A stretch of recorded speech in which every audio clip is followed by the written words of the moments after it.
ሰላም እንዴት ናችሁ? ይህ ፓርት 1 ቪዲዮ ነው። ስለ አፍተር ኢፌክትስ ኮምፖዚሽን እና ፕሪኮምፕ አንድ ላይ እናያለን። አዲስ ፕሮጀክት ስንጀምር ሁሌም አዲስ ኮምፖዚሽን ክሬት እናደርጋለን። ኒው ኮምፖዚሽን የሚለውን ክሊክ አድርገን ወይንም ደግሞ ኮምፖዚሽን ጋር ሄደን ኒው ኮምፖዚሽን የሚለውን መጫን እንችላለን። በመቀጠል ለኮምፖዚሽኑ ስም እንሰይማለን።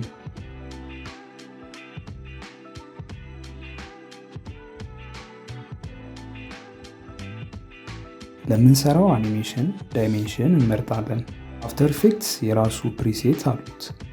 ለምሳሌ ለዩቲዩብ፣ ለቲክቶክ በተለያየ ዳይሜንሽን እና ፍሬም ሬት ያማርጠናል። ከፈለግን ደግሞ ማኑዋሊ ማስገባት እንችላለን። ቀጥሎ ፍሬም ሬት ጋር ሄደን የምንፈልገውን ቁጥር እናስገባለን። ፍሬም ሬት ማለት በሰከንድ ውስጥ ምን ያህል ፍሬም እንደምናይ ይገልጽልናል። አነስ ያለ ቁጥር አኒሜሽኑ ቀጥ ያለ እንዲመስል ያደርግልናል። በተቃራኒው ደግሞ ከፍ ያለ ቁጥር አኒሜሽኑ ስሙዝ እንዲሆን ያደርግልናል። እኔ በ24 ፍሬምስ ፐር ሰከንድ ሰራለሁ።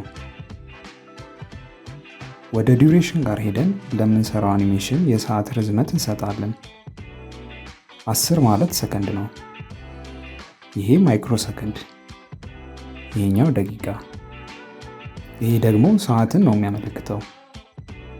በመቀጠል 3D ሬንደረር የሚለውን ነክተን ኮምፕሌክስ የ3D ስራዎችን መስራት ከፈለግን ሬንደረር የሚለውን ወደ አድቫንስድ 3D ወይንም ሲኒማ 4D መቀየር ይኖርብናል።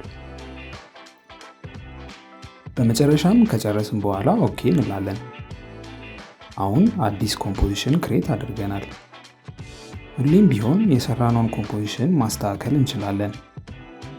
ኮምፖዚሽን ጋር ሄደን ኮምፖዚሽን ሴቲንግ ጋር በመጫን መቀየር እንችላለን።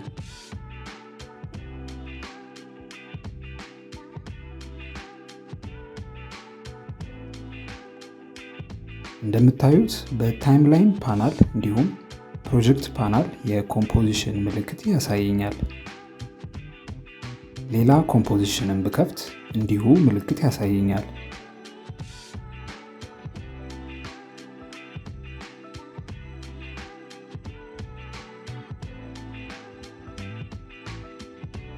ለጊዜው ኤክስን በመንካት ኮምፖዚሽን ከታይምላይን ላይ መዝጋት እችላለሁ።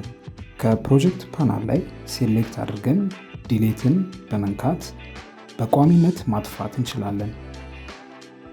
እንዲሁም ኮምፖዚሽን ሴሌክት አድርገን ኮንትሮል ዲ ነክተን ዱፕሊኬት ማድረግ እንችላለን። ከዛም ደብል ክሊክ አድርገን መክፈት እንችላለን።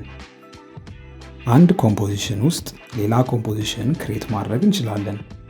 ጥቅሙም ሌየሮችን ግሩፕ ለማድረግ ይጠቅመናል። ለምሳሌ ቱል ፓናል ጋር ሄደን ቴክስት ቱል መርጠን ቴክስት እንጻፍ።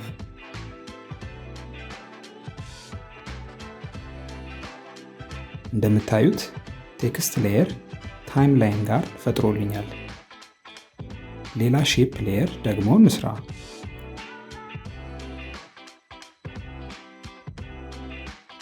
አሁንም ሼፕ ሌየር ታይምላይን ውስጥ ይፈጥርልኛል። ሁለቱንም ሺፍትን ተጭኜ ሴሌክት እናደርጋቸው።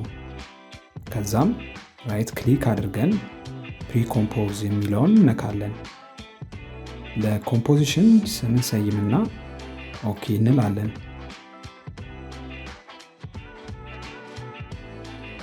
እንደምታዩት ሁለቱም ሌየሮች በአዲስ ኮምፖዚሽን ከቶልኛል። በፕሮጀክት ፓናል ስርም ማግኘት እንችላለን። ይህ ኮምፖዚሽን ራሱን የቻለ ኮምፖዚሽን ሲሆን በፍላግ አኒሜሽን ኮምፖዚሽን ውስጥ እናገኘዋለን። በቀጣይ ስለ አፍተር ኢፌክትስ ፓናሎች እንመለከታለን።